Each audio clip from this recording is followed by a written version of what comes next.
haunting of the boy in the walls. Home is supposed to be a sanctuary. 4 walls to keep the world out. A roof to protect you from the night. A place where the locks on the doors mean safety and the silence means peace. But what happens when silence is broken by something that you can't explain? At first, it's just a sound. A dull knock that could be the pipes or the wind or the house shifting in the cold. You tell yourself that. You want to believe that, but the sound doesn't stop. It repeats. It grows louder until you realize it isn't random. It's patterned. It's deliberate, almost as if someone is knocking back. You search the rooms. You check the doors and the windows. Everything is locked.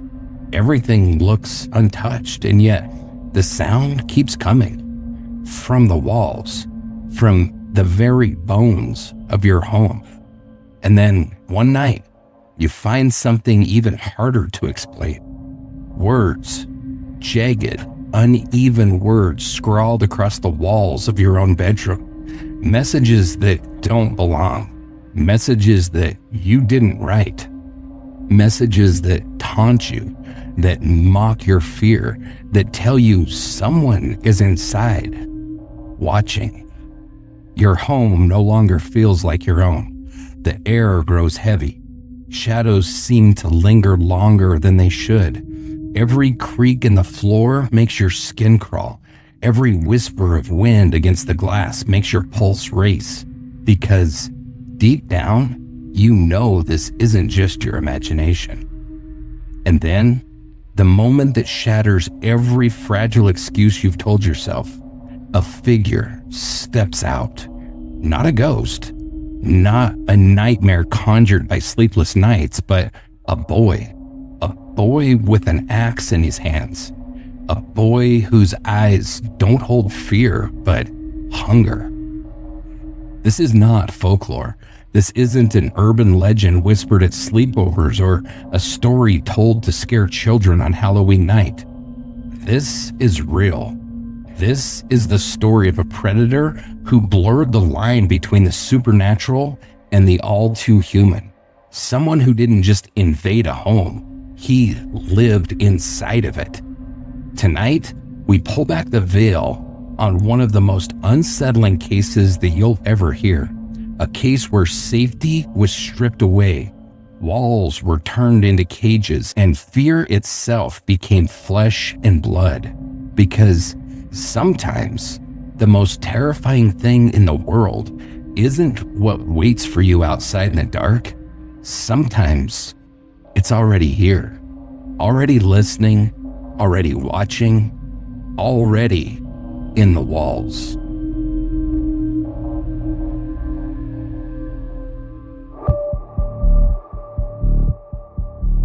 Hey, Angela, how's it going?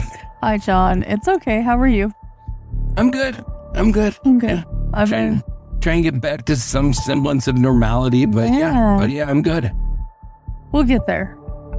We're on our way. We will get there. So, tonight we begin our October series dedicated solely to you. And I didn't know it was happening, and I'm very, very grateful. Yeah. And so, while we're going to focus this month on some really freaking creepy, weird-ass true crime stories. The main show. Yes, the main show. Everything else will remain like it is, but right. Dark Dialogue main show is going to do something a little bit different for October. But still, we're talking about true cases, we're talking about real things, and we're talking about real victims. So, as always, they are the focus, Yeah. It's just... And there will be asshats. Oh, yes, there will be. We've got quite the asshat to talk about tonight, so... Oh, yes. There's always asshats. There's no shortage of asshats ever. That's true. But welcome back, listeners, to Dark Dialogue, where we dive into the mysteries that haunt small towns and big cities alike. I'm your host, John. And I'm Angela. And as we just discussed, I love October. the chill in the air, there's the long nights, the creepy stories. Halloween is up there with my favorite time of year. Yeah. I could live it all year if people would let me. I know you could. October is Angela's happy place. Yes. And this month, we're leading into the season with cases that feel like horror stories come to life. Stories that will have you questioning the knocks in your walls, the words scratched across your bedroom door, and the shadows that move when you're sure you're alone. But as much as we embrace the creepy side of these cases, we also want to remind you our focus never changes. It's always about the victims and about telling their stories with the respect they deserve. Exactly. And tonight's case is one of the eeriest that we've ever told. It's the story of Danny LaPlante, a teenager who turned homes into hunting grounds and who proved that sometimes the real horror isn't out in the dark. It's already inside. But before we dive in, don't forget to hit that like button, give us a thumbs up, and share this episode with your friends, especially your creepy friends. Yes. And if you haven't already, subscribe wherever you listen to your podcast. Leave us a review. It really helps keep the dialogue alive.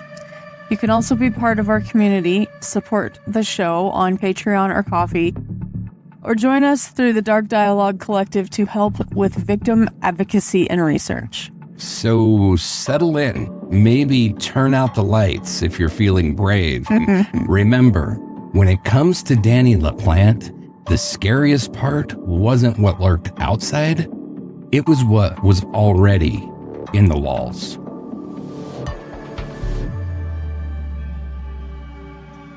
So, Angela, you finally get to do some location information.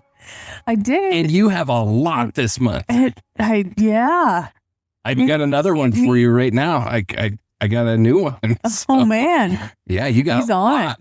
You're going to be busy the month of October. Nice. So tell us about where we're going tonight. Pepperell, Massachusetts. And I really hope I'm pronouncing all of these things correctly. I think so. Oh, that one I think you're pronouncing correctly. Yeah, but as I was looking at this other stuff, vowels are hard. That's very... They can be whatever they want. So 100%. we're just going to go with what we think and please don't be offended. So according to the town's website, Pepperell has a rich colonial history and was very active in the independence movement, sweeping the colonies. Yeah, this is back where shit's old. This is old for the United States. This is your happy place. Yes, John. it is. So a direct quote from how it was named was also cited, so I will share that here. Quote begins, on the 12th day of April, 1753, by Act of General Court, Groton West Parish, upon petition by its inhabitants, was made a district and named Pepperell in honor of Sir William Pepperell, the hero of the memorable capture of Louisbourg. I think so. I think so too. In 1745. Reverend Mr. Emerson, who had been the chaplain in that expedition, probably suggested the name of his old commander as an appropriate for the new district. Sir William acknowledged the compliment by the customary present of a bell, which, however, was never received by those for whom it was intended. Sir William always spelled his name with 2 R's, and for many years the name of the town was so spelled. End quote. Interesting. However, it now appears that they've since dropped one of the R's. Maybe the R's are expensive. Apparently, yes. Several citations have been listed as to why this area has significant Revolutionary War history, so we'll consider the following.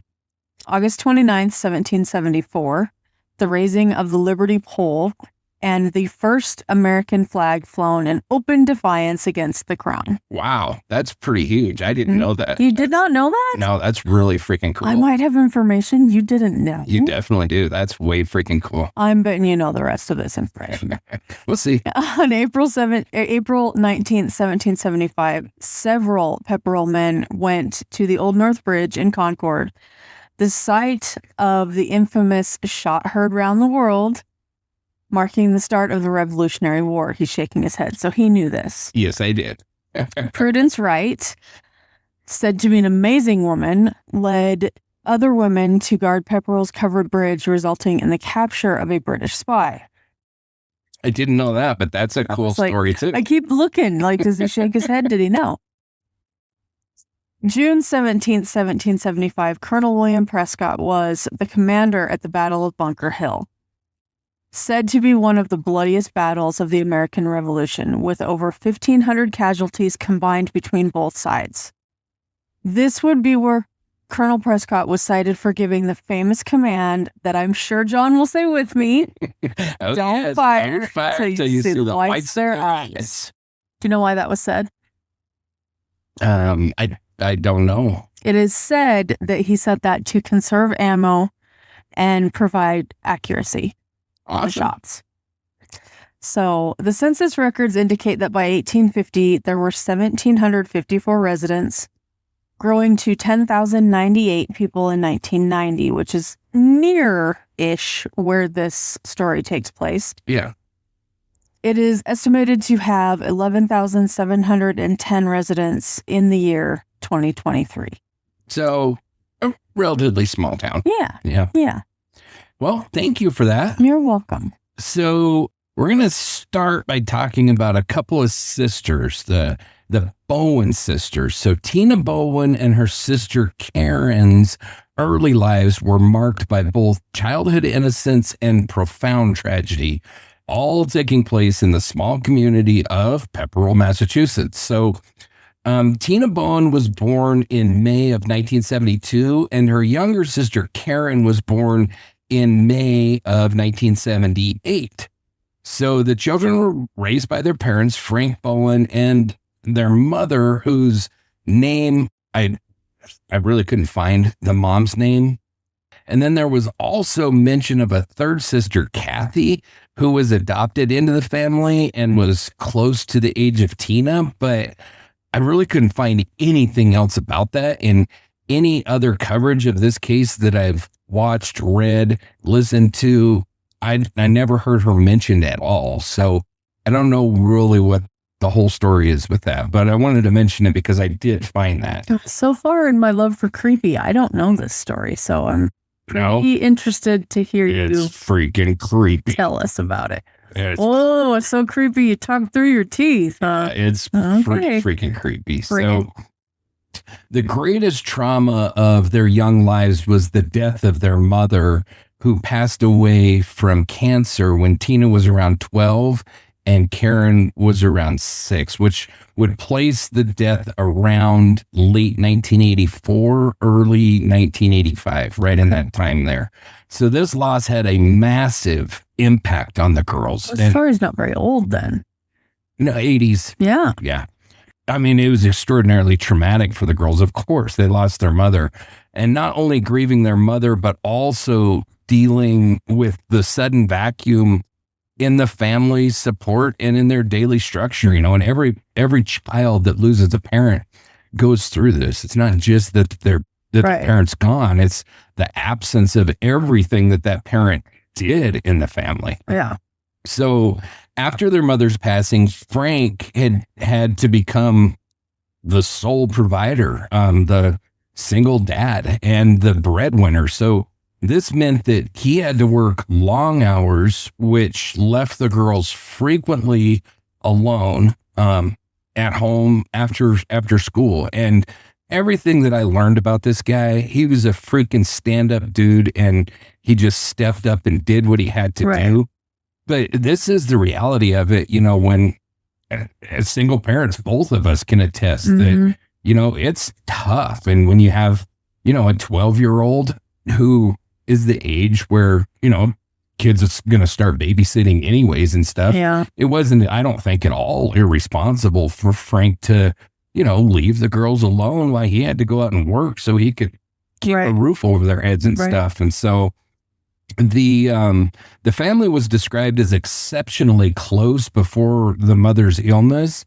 And mom was the emotional anchor of the home, which is so often the case, and losing her put Frank, Tina, and Karen in unique positions of grief. So Frank struggled to balance grieving for his wife and being present for his daughters all while being the sole provider for the family. So, I mean, as every single parent knows, it's a huge load on your shoulders. And thank God I didn't have to go through grieving my spouse on top of that. Right. I was celebrating the fact that I didn't have a spouse. So that made it a little bit easier for me. But yeah, that does take one aspect out of it. You know, when it's got to be extremely hard anyway when you lose your spouse, and then to go through being thrust into being a single parent on top of that. It's just a lot, you know. And then Tina, who was entering her early teen years, became susceptible to loneliness and a yearning for connection outside of the family, especially as her father had less time at home. And so the sisters relied heavily on one another for emotional comfort and stability, spending much time together after school, with Tina taking on the caretaker role for Karen and maybe Kathy too. But again, I don't know about Kathy. So by the time Daniel LaPlante initiated contact in 1986, the Bowen home was marked by the recent sorrow, emotional vulnerability, and a longing for stability. And Tina's need for companionship intensified in the period following her mother's death, making her engage with LaPlante when he called her just out of the blue and described himself as a pleasant, attractive peer. So we'll get into it. But it's the interesting aspect of this case is it is kind of the first internet story before the internet existed. Okay. It's freaking weird. The whole story is weird as shit. So just in summary, the Bowen sisters' childhood before their mother's death was stable and loving, but her untimely passing set off a cascade of grief that affected the family's emotional climate, their daily life, and ultimately their exposure to danger from outsiders like Danny LaPlante. So in mid-1986, Daniel LaPlante, who was then a high school student in the same area as Tina, somehow obtained her phone number. We don't know how. And so some accounts believe that he did this by burglarizing their home and getting their information. Others suggest that he got the number from maybe a mutual friend or an acquaintance, or maybe he just looked it up, because this is in the era of phone books. Yeah, phone books. That, you know, if you're young, maybe you don't understand, but they did used to exist where everybody's phone number, for the most part, was listed unless you had a unlisted number. But now getting somebody's phone number is more difficult. Back then, not as much. Yeah, not as much at all. So LaPlante. And address was in that book too. Oh yeah. Your phone number and address. Yeah. Absolutely. It's, to think about it is insane. Yeah. But, you know, it's like watch Back to the Future when Marty goes in and tears the page out of the book with Doc Brown's address on it. You know, that's really what John F. Kennedy Drive. Who's John F. Kennedy? Exactly. Yeah. So then LaPlante starts calling Tina and occasionally Karen, and he introduced himself as Danny and claimed that he was tall and athletic. He said he was like I think the quarterback of the football team or something. I mean, he was a football player. But they would have known, correct? Well, he went to a different school than that. Oh. So, yeah. So. Convenience. Got it. Right. Well, I think that, so Tina would have been in, I'm guessing it was probably junior high at this time, just starting into junior high, because she was like 13 or something like that. So, this would have, I'm guessing, I don't ever remember hearing of middle school back then.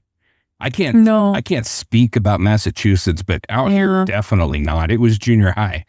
I'm assuming that she would have been in junior high and Danny was in high school. Mm-hmm. So no matter what, they would have been in two different schools, you know? Okay. And so he could tell her anything. Right. And he did. So he did, yeah. Big, tall, strong, good-looking, athletic football player who was super popular, and he went to a nearby school. And he charmed Tina with friendly, seemingly thoughtful conversations. And she was lonely and still grieving the loss of her mother. So she found the attention flattering and comforting. And over multiple calls, they developed a rapport that felt close to a budding teen romance. Okay.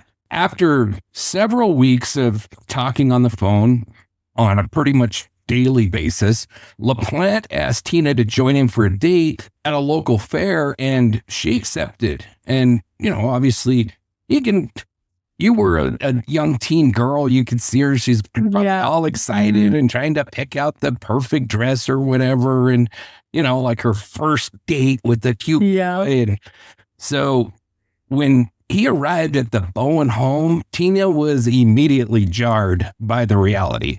LaPlante was the polar opposite of what he had described. Yeah. Instead of being clean-cut, confident, athletic, she was greeted by a thin, pale, dark-haired, greasy boy with disheveled, almost an unkempt look.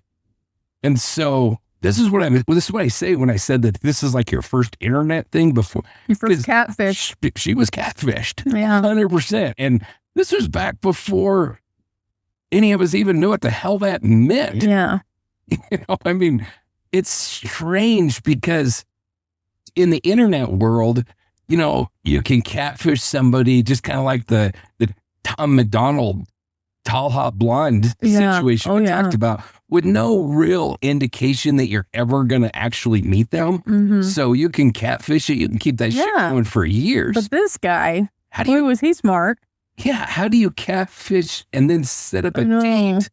It's just... And show up to it. Right. It's just so bizarre. To your point, you really would have expected him to have a tragic accident or something that made him cancel at the very last moment. Or, he showed up at the door and was like, hi. Didn't even try either. Yeah.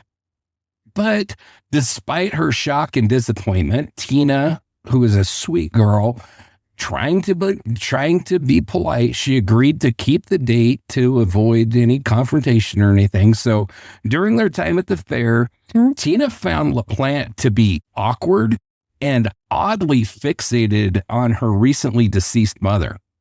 Instead of light conversation that you would expect on the first 20. Well, they had been talking on the phone for quite a while, so she had shared all of this stuff with him. But instead of the light conversation that you think would be occurring at a first date for teenagers, LaPlante asked Tina very personal and pretty intrusive questions about her mother's death, repeatedly asking for specific details on what her mother's final days were like and how the family felt and how Tina had coped with it emotionally. It was a freaking creeper. Yeah. And so Tina began to feel increasingly uncomfortable, obviously, and disturbed by his apparent obsession with her most intense tragedy. Yeah.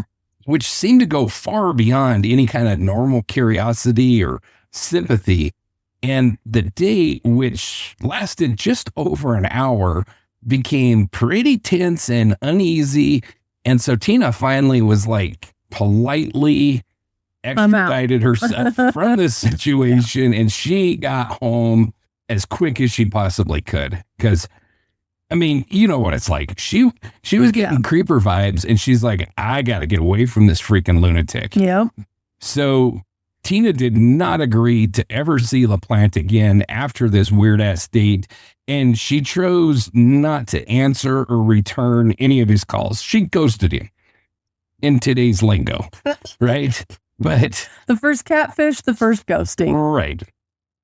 But this was not the last that she was going to hear from Danny LaPlante.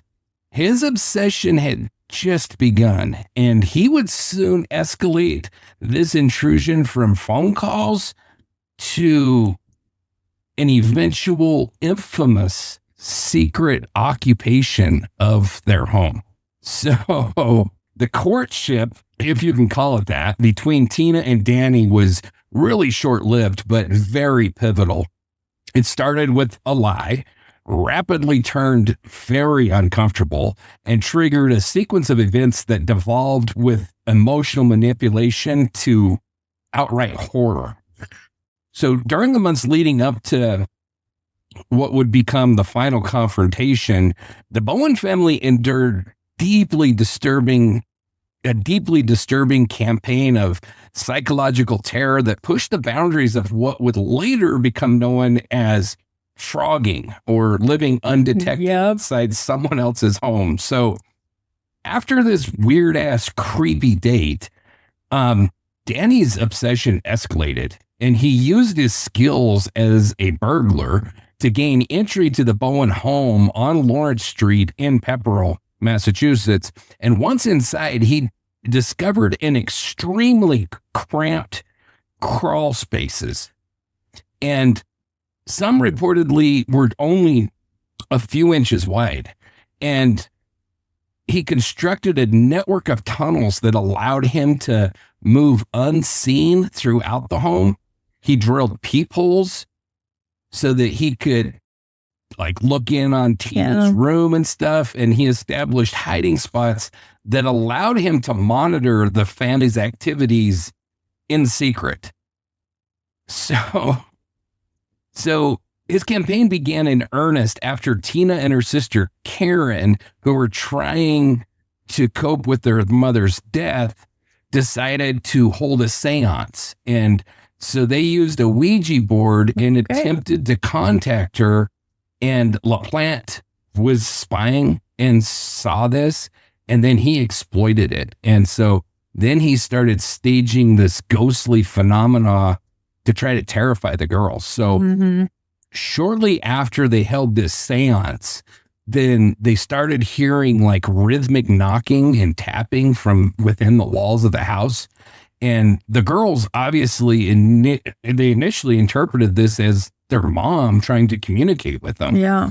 And so frequent and aggressive banging often woke the girls up when they were sleeping at night, and it started to disrupt their daily life.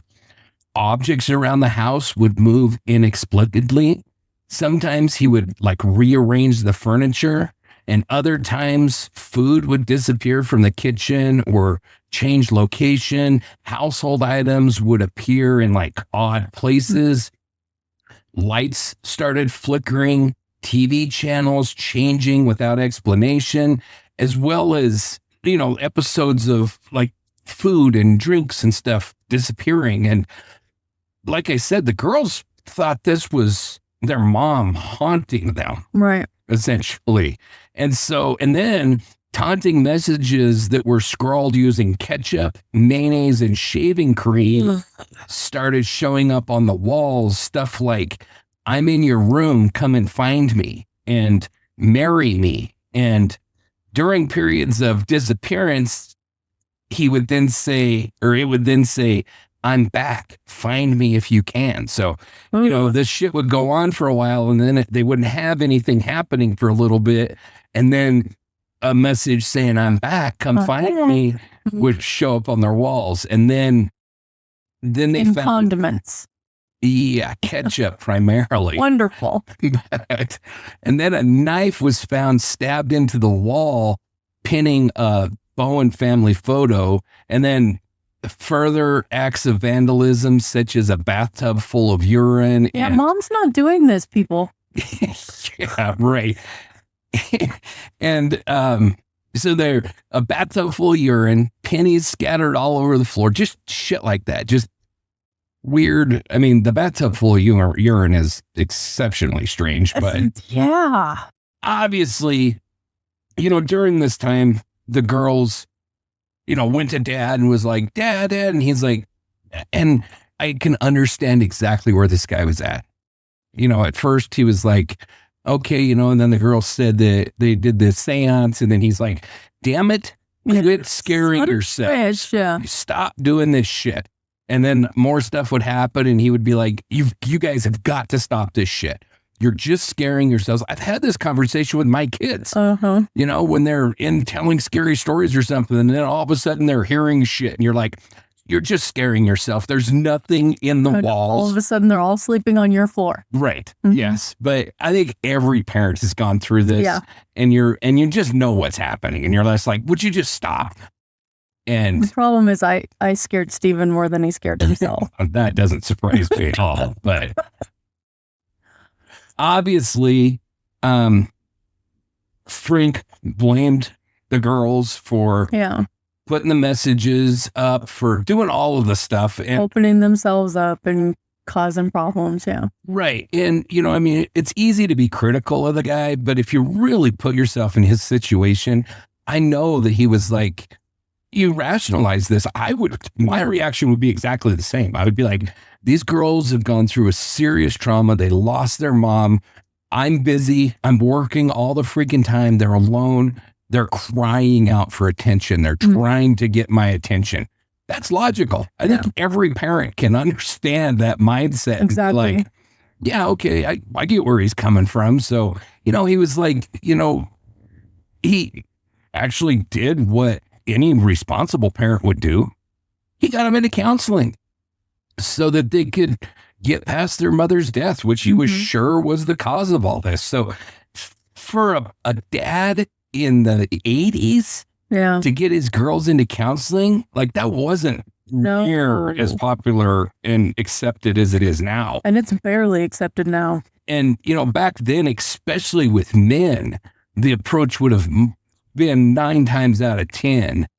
Pull yourself up by your bootstraps, stop doing this shit, and let's get on with life. That was really a normal response from a father in that time period and before. So hats off again to this guy for not doing that, for understanding that his daughters were really struggling with some emotions that are hard for any person to go through, but especially young kids, and to get them into counseling. So, I mean, I was really impressed by the guy. I think he was a really good dad and trying to do the very best he could do.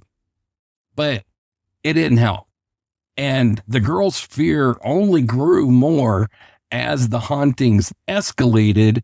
And so, then he was like, well, maybe we need to move. Maybe being in the house that their mom lived in with them is the cause of this. And so he began really thinking of selling the house and moving. And he even talked about, well, actually, they found the phone lines had been cut. And that's when Dad started being like, okay, so did my daughters cut the phone lines, or is there some truth in what they're telling me? Yeah. And he started thinking like, okay, maybe something is going on here. He was starting to kind of question whether it was his daughters trying to get attention or if his daughters were actually being tormented by something or someone.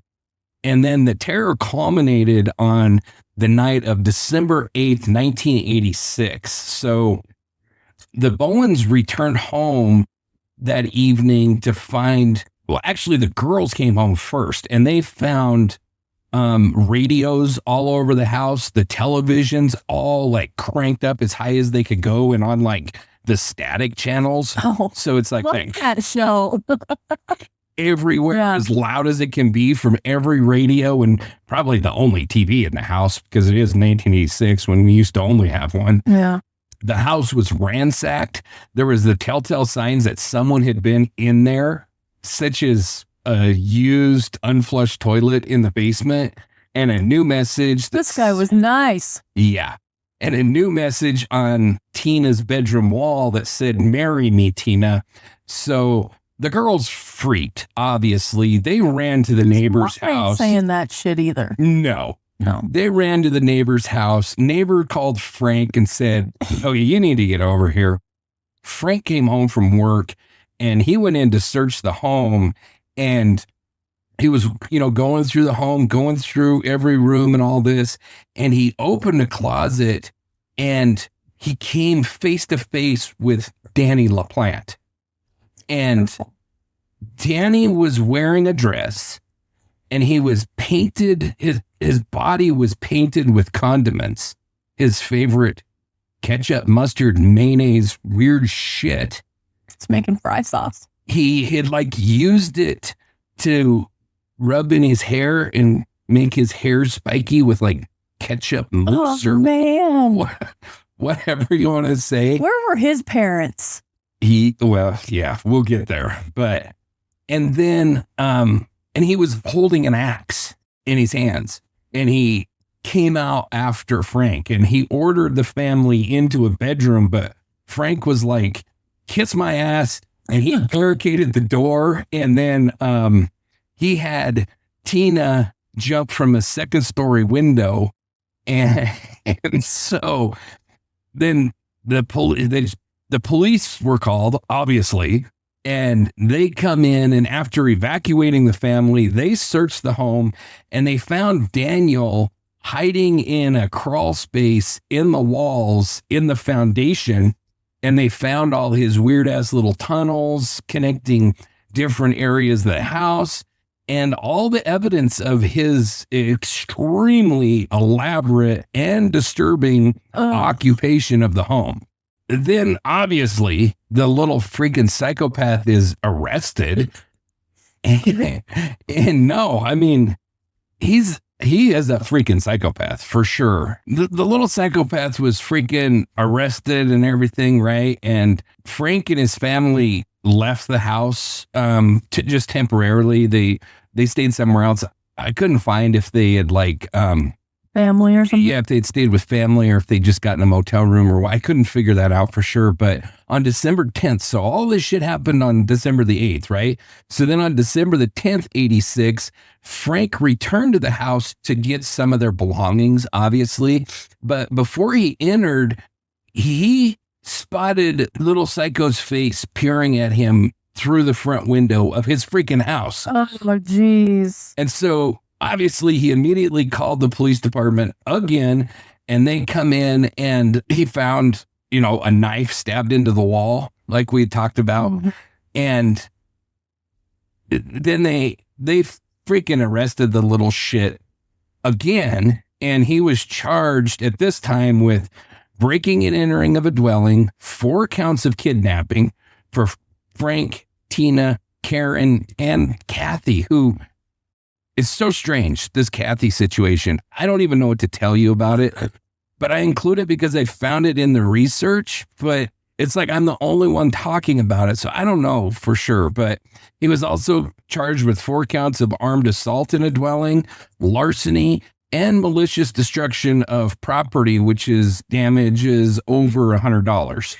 And because he was a juvenile, he was initially held in a state Department of Youth Services detention center, a juvenile detention facility. He remained in that facility for about 10 months until his case was transferred to adult court in October of 1987. Once he was transferred to adult court, then he was arraigned and his bail was set at $10,000. And his mom, a woman by the name of Elaine, was able to secure the money and get his release on October the 9th, 1987.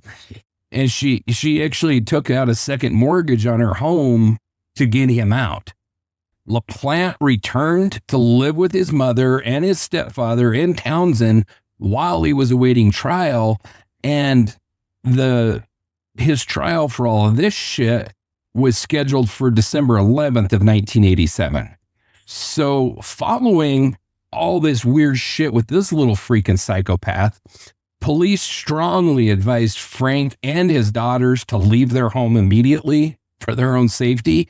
And so during this period of time, the family stayed in various places, kind of all over, hotels some nights with relatives, other nights, never feeling safe enough to return to their home on Lawrence Street.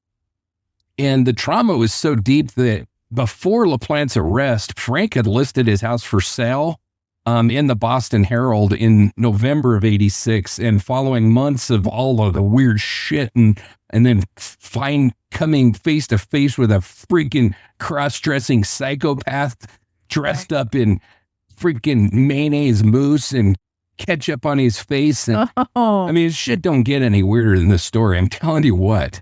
And so then when he was released on bail, the Bowens abandoned their house altogether. Some reports indicate that they moved into a hotel. Others say they eventually relocated out of state, which they did end up moving out of state eventually. But during this period of time, it's really hard to track exactly where they were at because that's how they wanted it.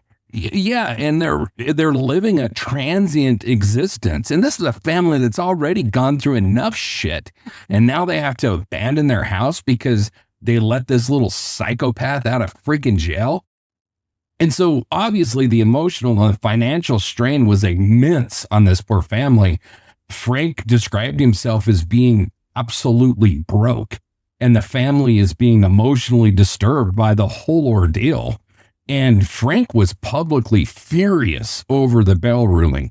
He called LaPlante highly dangerous and even stated that he'd take justice into his own hands if the courts wouldn't. So basically, he was like, you either lock this little psychopath up or I'm going to kill him, because if he comes near my daughters again, I'm going to kill the son of a bitch. And I can completely relate with this guy. Yeah. I would be exactly the same way. And after what he did, even in 1986, $10,000 is not enough bail for this little psychopath. No. It's too attainable. Yes. So immediately after he was released on bail, this little piece of shit resumed his pattern of burglary and theft. So 5 days after getting out, he stole 2 Ruger 22 caliber guns and a pile of cash from a neighbor.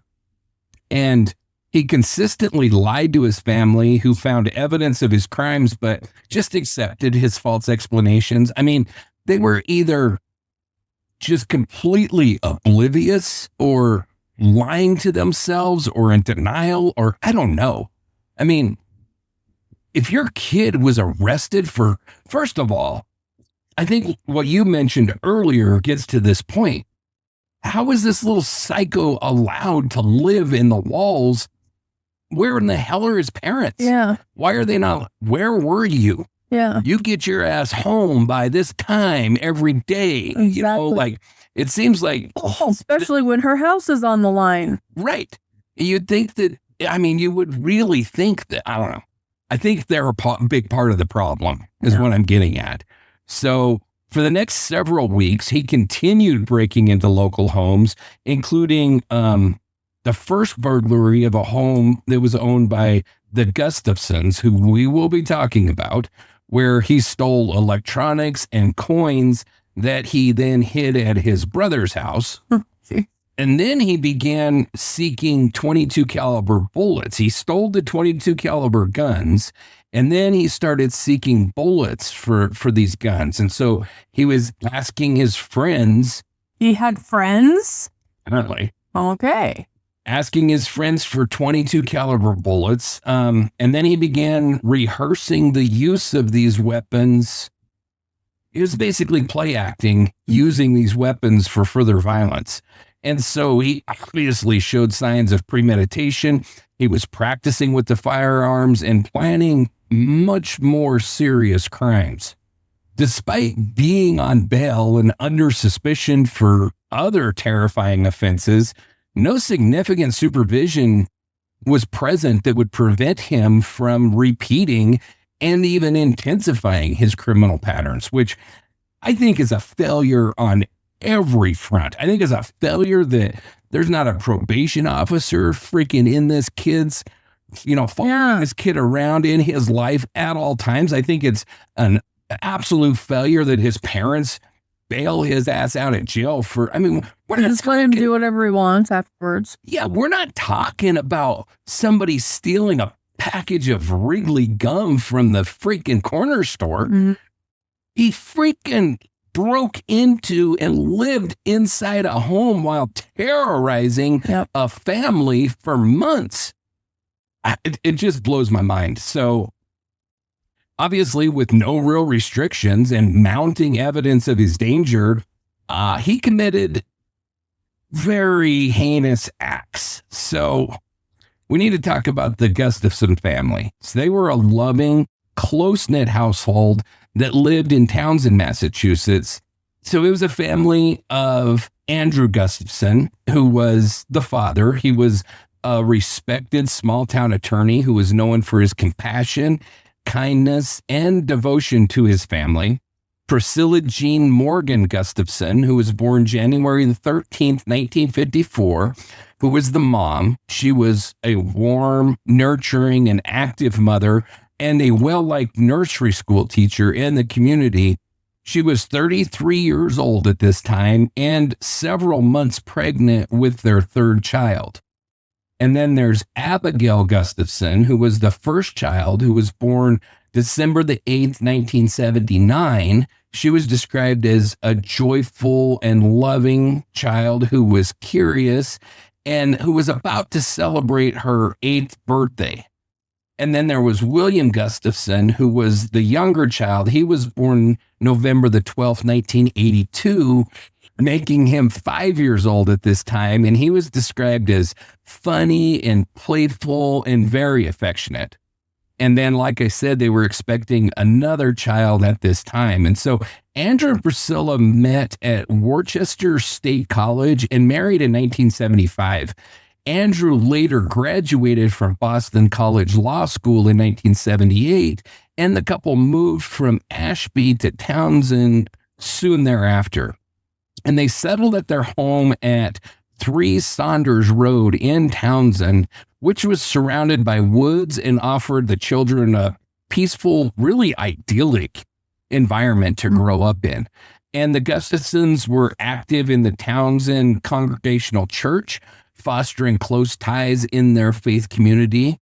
And Priscilla's teaching role at a local nursery school made her well known among parents and children in Townsend. And the children, Abigail and William, were, quote, wide-eyed and curious, funny, noisy, kind, and innocent. And that was according to many reports by their friends and stuff. So the family was described as loving and supportive. They were involved in school events, church activities, and just the daily joys of small town life.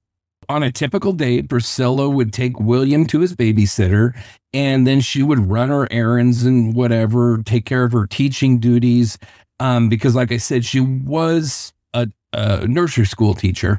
Abigail was old enough that she was in school, and so she rode the bus to school and then home in the afternoons, and she was always eager to see her mom and her little brother. Andrew worked long but fulfilling hours in his law practice, calling Priscilla when work would allow him to do so, and he really made his family his top priority. On December the 1st, 1987, Andrew had just closed on a significant real estate deal and was looking forward to celebrating with Priscilla that evening. And there was nothing to suggest that the family had any concerns for their safety. They lived in a peaceful community where doors were often left unlocked. They were, by all accounts, the very model of a loving, hopeful, and community-oriented Massachusetts family with strong faith, deep friendships, and a future full of promise. Throughout the afternoon of December the 1st, Andrew called the house several times, at least 3 different times between 3:30 p.m. and 5 o'clock p.m., hoping to share his good news about this real estate deal that he closed and arrange an evening out with his wife. But Priscilla didn't answer, and he initially assumed that she might be running errands or buying groceries or whatever, especially because, this was a common part of her afternoon. She would, like we said, she'd go run errands and stuff. And so he arrived home just after 5:30 p.m., expecting his normal evening, nice night out with his wife, whatever. But instead, he found the house was eerily quiet and dark. And that was an immediate signal that something was wrong. Yeah. So he went into the house and he discovered Priscilla's body in the master bedroom, and then, terrified of what else he might find, he ran out of the house and he called police. He didn't search anymore. I can't say I blame the guy. No. I can't even begin to say what I would do. I have no clue, so I'm certainly not going to judge him. But then when the police responded and searched the house, then the children's bodies were also located inside. So this poor guy's entire family is Yeah. dead, including his wife and unborn child and his 2 children. I mean, what this man went through, I just can't even begin to imagine. Right. What we know now is Danny LaPlante had already began to burglarize their home, starting probably on November the 16th of 87. And he stole electronic items, a phone. And when I say a phone, this was a 1987 phone. Yeah. What, like, Rotary pull off the wall phone. right, he wasn't stealing a cell phone. I don't understand. But most of the shit this little idiot did, I don't understand. Yeah. And then likely he also took that opportunity to learn the home's layout, the family's patterns, all that kind of stuff. And then, like we said, he had acquired this 22 caliber Ruger pistol during another burglary, which he committed on October the 14th. And then he got bullets from a friend for it. And then he started practicing with it. So armed and prepared, he broke into the home in the early afternoon, believing that the house was empty. And Priscilla and her 5-year-old son returned home that day right around 1 o'clock. And they were confronted by LaPlante with a firearm in his hand. Yuck. And so this little psycho forced Priscilla and William into the master bedroom. He locked William in the closet, and then he tied Priscilla to the bed with some makeshift ligatures using a knotted brown sock, necktie, stockings, and pantyhose. He gagged her with a sock. Then he sexually assaulted her. After the assault, he shot her twice in the head at close range. He used a pillow to hold over the gun to help muffle the sound. And obviously, it caused extensive blood loss. He later would state that he recognized that he could have left after the rape, but he made a conscious decision to commit murder. And then since Priscilla was pregnant, LaPlante later, quote unquote, apologized, admitting that he killed 4, not 3 people. So after killing Priscilla, LaPlante removed William from the closet, took him to an upstairs bathroom, and drowned him in the bathtub. Jeez. Which was left with some water still in it.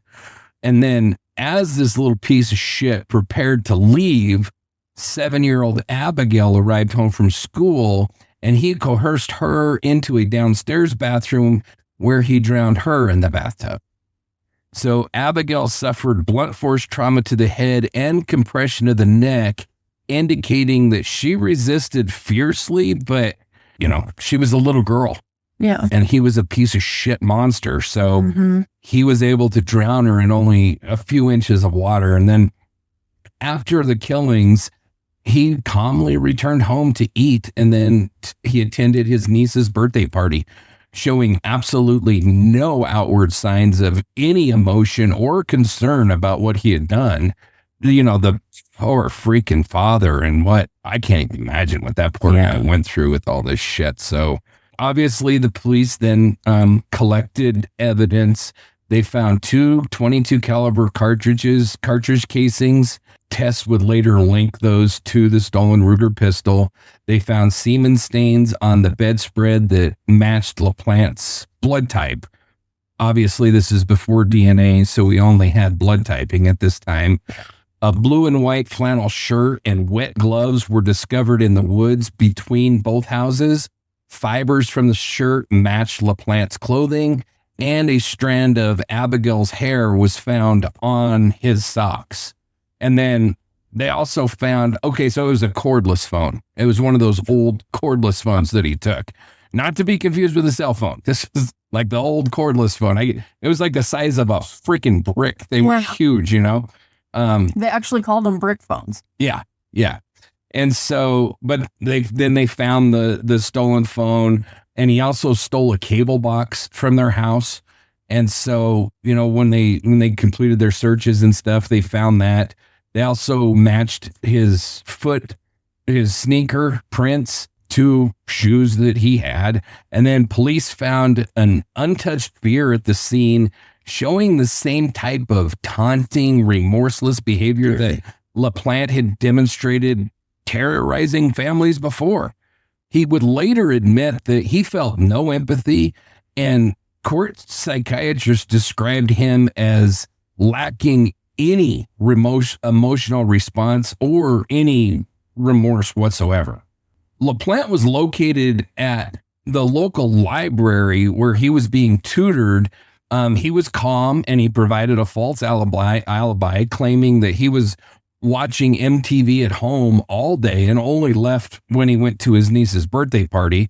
So they interviewed him, but they lacked enough hard evidence at that time. And so they knew this little shit did it, but they just didn't have the evidence yet. Yeah. And so they left with plans to return. And then later that day, police again approached LaPlante's home. His mother wouldn't let him in. She insisted that they call an attorney to be present. And then the cops came back a third time, and LaPlante took off and fled into the woods, an act that would later be cited as consciousness of guilt. Little shit knew what he did was wrong. And so a warrant was issued for his arrest, and then a manhunt began. And it became one of the largest in Massachusetts history, involving state and local police, helicopters, canine units, and search parties. His escape spanned Pepperell and all the surrounding areas. He burglarized a home that was owned by a family called the McGovernors. He stole 3 guns, and then he escaped out of a window when police came. Likely the police showing up probably saved lives, because this little psychopath probably would have killed this family when they come home too. He attempted but failed to break into another home owned by Jonathan Lang, and he broke into Pamela Michaela's Elm Street home, held her at gunpoint, and then forced her to drive him to her in her orange Volkswagen van, and Michaela escaped by jumping from the moving van, and then LaPlante drove off alone. So again, he probably would have killed her too. And then the van was later spotted in Ayer, Massachusetts, where LaPlante was seen running into a lumber yard and threatening the owner with a gun. So police surround the area. LaPlante was ultimately found hiding in a dumpster. He was arrested without any further violence. And during the strip search, officers recovered the stolen .32 caliber revolver, which he had hidden in his underwear, and then he had a bullet in his sneaker. After the arrest, this worthless pile of freaking psychotic shit pled not guilty to all charges, and he was ordered to Bridgewater State Hospital for psychiatric evaluation, which this little psycho desperately needs. And this time, bail was denied, thank God. So this escalation from cold post-murder normalcy to desperate armed flight and imminent danger to other innocent people closed the loop in one of the darkest crimes in Massachusetts history. So then this little psychopath needs to go to trials. Like I said, he pleaded not guilty on December 4th of 87 to 3 counts of first-degree murder, and he was immediately held without bail, ordered to undergo 20 days of psychiatric evaluation, and then was found competent to stand trial. So a grand jury returned a bill of indictment against him with 28 counts encompassing the 3 murders, the related felonies, the additional offenses from the Bowen home invasions, and crimes that occurred during the manhunt. And the trial focused on the murder charges first, as conviction rendered other cases largely moot. The trial began in October of 1988 at Middlesex Superior Court in Lowell, with LaPlante tried as an adult. So this goes back in forensic history quite a ways. So LaPlante was a type A secretor, which means he secretes his blood type in his bodily fluids, such as semen. So there's secretors and non-secretors. Secretors their blood type is present. Non-secretors, it's not present. He was a secretor and of type A blood, which matched the semen stains that were found on Gustafson's bedspread. And then the hair from Abigail Gustafson was found on his sock, indicating obviously close physical contact during the struggle and the murders. And then fibers from the shirt, which we already talked about, were found in the woods, which matched those on LaPlante's clothing, and fibers from the gag used on Priscilla. The .22 caliber handgun used in the murders was conclusively linked to LaPlante and traced to the burglary that he had committed weeks earlier. And then, you know, like I alluded to before, when he ran, that was consciousness of guilt. So they can easily say, of course, the little psychopath is guilty. Freaking took off running.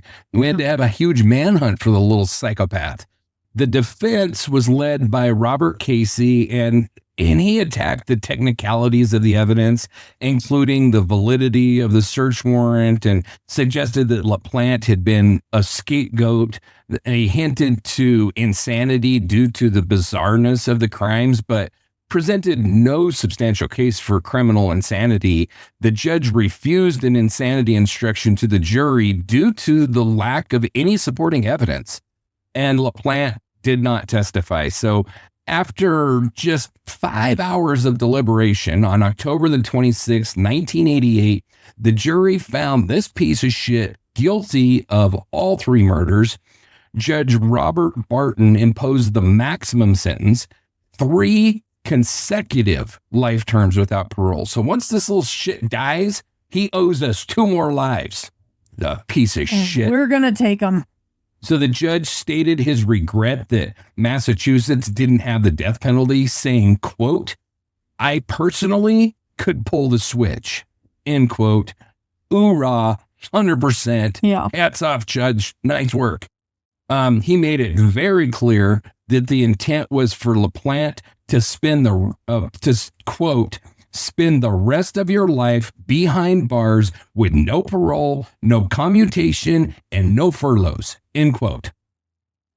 Prosecutors dropped the remaining Bowen and manhunt-related charges because, well, he's already going to die 3 times before he gets another chance. Yeah. So the Massachusetts Supreme Judicial Court affirmed LaPlante's conviction and life sentence at appeal in 1993, rejecting claims about evidence suppression and the insanity instruction.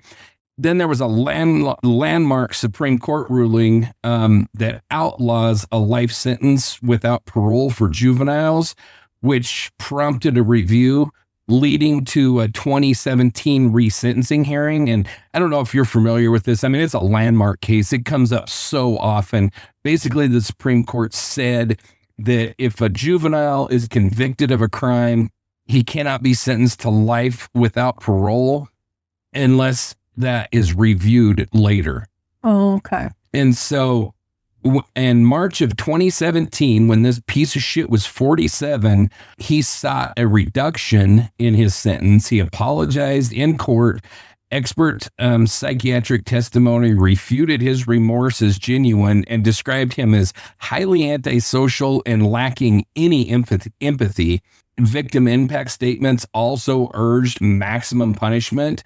And so Judge Helena Kazajian resentenced LaPlante to 3 consecutive life sentences with the possibility of parole after 45 years, which was the harshest punishment available by the law. The crime's brutality and LaPlante's lack of any rehabilitation weighed heavily. I mean, he was a piece of shit in 1987, and then he was a piece of shit in 2017. Like, he is a freaking sociopath. He does not have the ability to feel remorse. He doesn't. Right. He could give 2 shits. I mean, he killed 2 little kids. He drowned 2 little kids in the bathtub. It don't get any worse than that. Flat out doesn't get worse than that. This guy's a freaking monster. If a death penalty is ever warranted, it is warranted for this piece of shit. Yeah. 100%. So in 2019, The piece of shit appealed again, seeking parole after 30 to 35 years. The Supreme Court unanimously denied his request, stating his punishment fit both the crime scale and his character as an offender. So, kiss my ass, go back to jail and die. Yep.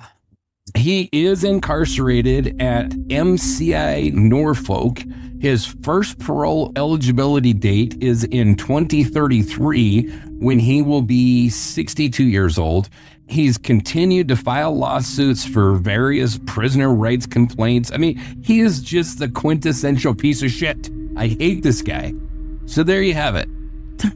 There you have this freaking weird ass case. Did I lie to you? Is this like... No, is this fitting for messed up, October freaking creepy ass horror? Like, Stephen King couldn't do better than this. This little freaking psychopath was living in their walls. How the Bowens, and thank God they did, but how the Bowens survived this psycho is really miraculous, because he's obviously a killer. He was a killer when he was in their house. He just hadn't done it yet, but he had the mentality of a killer. He freaking attacked him with an axe. Thank God that Frank was there and was able to get the door shut and lock this little psycho out. But and before we close, do you have any thoughts or input on this insane case? I honestly can't believe I didn't know anything about it.